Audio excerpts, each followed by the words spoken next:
Wrestler Mahavir Phogat జీవిత కథతో తెరకెక్కిన దంగల్ చిత్రం 62వ ఫిల్మ్ఫేర్ అవార్డులలో మెరిసింది.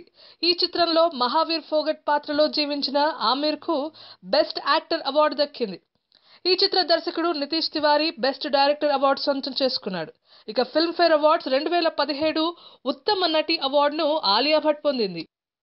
2 చిత్రాలు ఉడతా పంజాబ్, డియర్ జిందగీ నుంచి నామినేషన్ పొందిన ఆలియా ఉడతా పంజాబ్ డి గ్లామర్ రోల్కు గాను అవార్డును ఎగరేసుకుపోయింది.